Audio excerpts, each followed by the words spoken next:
Hello everyone, welcome to my channel Ravi Study Physio. So in the series of medical physiotherapy laws and ethics, so next topic is will take to us to be laws affecting physiotherapist practice. So let's discuss about it, how you can write university examination to achieve good marks, and what is the laws which is affect the physiotherapy practice in clinic and hospitals. So let's discuss about that. First is introduction. Physiotherapy is a healthcare profession that involves direct patient care, clinical decision making, and use of therapeutic modality. Physiotherapists are legally and ethically accountable for their action. So physiotherapy have to be right to treat the patient by ourselves, but if you are taking the legalized university registration number, or they have to be licensed by IAP and NCAHP.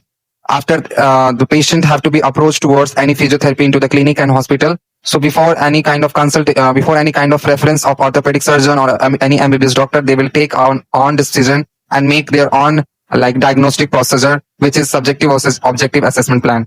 So what kind of laws affecting the physiotherapy practice? The first is professional conduct. Second one is patient rights. Third one is safety standard. Fourth one is scope of practice. So let's discuss one by one. Important law affecting in physiotherapy practice. So what kind of law which is legally affect the physiotherapy for their practice and in their clinic and hospital. So first is Consumer Protection Act in 2019. So these act patients are considered consumer. Physiotherapists provide services. Patient can file negligence and malpractice. Wrong electrotherapy dose can burn and legal claim negligence. So if any patient have to become of any kind of therapeutic like any kind of disease, and you are providing such electronic devices, and there have no any kind of contraindicated, and you are providing such electronic devices, so there are some potential hazards will be occur over the patient during the treatment procedure. So if any kind of burn occur over the patient, that they will claim over the medical legal cases onto you. So prevention is better than cure. So you have to write the consent form over the patient, and any kind of potential hazard, so they will claim for you in a medical court for medical legal cases for the negligence and malpractice towards to you. Next is to be Indian Medical Council Act 1956. Government medical practitioners, which is physiotherapists, any kind of they have to be work in government and non-government sector. The physiotherapists must work with the limits and non-impersonate doctors. So they have to be this law implement on the physiotherapists 1956. If the therapist have to be open their own clinic and any hospital, so they have to be must licensed and like have to be considered to legalized by the government sector. If there is any kind of action, potential harm is to be occur over the patient, so they will claim for you medical legal cases. And if there is governmental sector or non-governmental sector, both of them. Third one is Clinical Establishment Registration and Regulation Act 2010. So these act have to be mandatory for registration for clinical probe, impact, standard treatment guidelines, infrastructure requirement, and patient safety norm. So any physiotherapist, they have to be low amount of for manufacturing their own hospital and clinics. So they have like not any fulfillment of their any establishment of like electronic devices, and no any kind of particular certification of manipulation therapy. Also the different techniques of test of the physical therapy. So they have no open their or legalized hospital. And if they have a knowledge and have some less amount of money, so we'll take the loan and open their own hospital. But the establishment of the hospital and clinic, you have to be take the government legal registration or regulation. So this will be affect the physiotherapist practice, because they have to be amount of money, but they have lack of the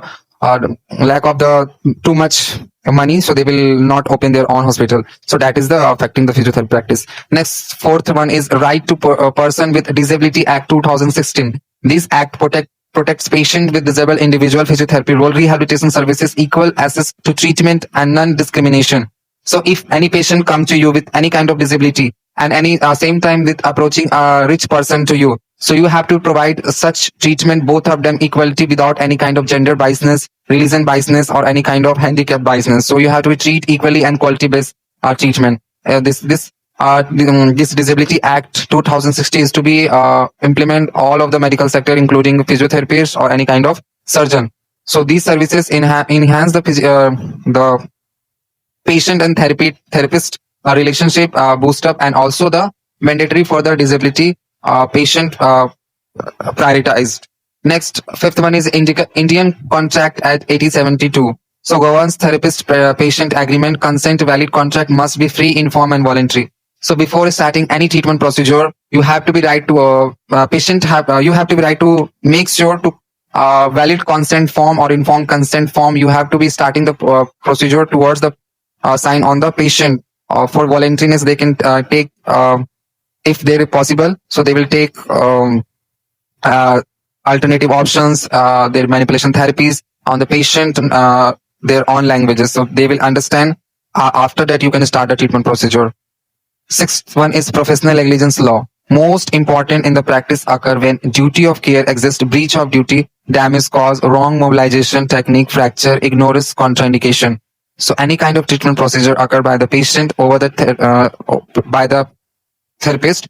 So any kind of mobilization technique implement over the patient. So there is any kind of dislocation, any kind of burn occur. So they will claim to you malpractice and negligence into the medical legal cases towards to you. So they will be affect the physiotherapy practice.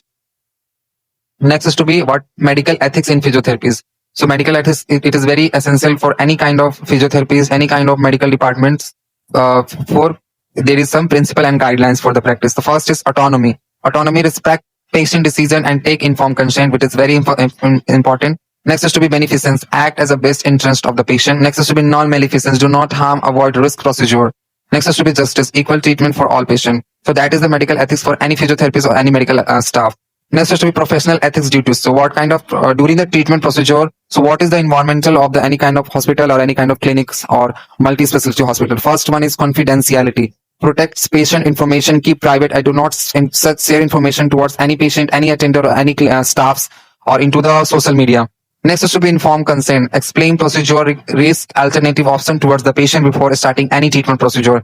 Next is to be competence. Practice within skill level. You have to have a skill. You have to be some competence over the any therapeutic exercise, therapeutic manipulation technique, or any kind of mobilization technique, Mulligan technique, metal mobilization technique. You have to be particular certification of the course. After that, you have to provide such technique over the patient. If there is not, you not provide that because any kind of dislocation, subluxation, so they will claim for you medical legal cases as a negligence. Next is to be professional behavior. Maintain dignity and respect. Do not biasness of gender or the patient, like religion, casteism, or the patient. Next is to be accountability. Accept responsibility of action. Any kind of potential hazard occurred by you on duty, like during the mobilization technique, you have to be dislocate the particular patient of their shoulder joint. So you have to be take the responsibility of your own and go through the higher authority for the better treatment over the patient. So legal issues of physiotherapy practice. So negligence, malpractice, assault, betrayal, breach of confidentiality, false documentation. So these are some main components of physiotherapy. Do not breach over the patient and therapeutic rule and regulation. So that is the laws affecting physiotherapy practice. You have right university examination. Thank you.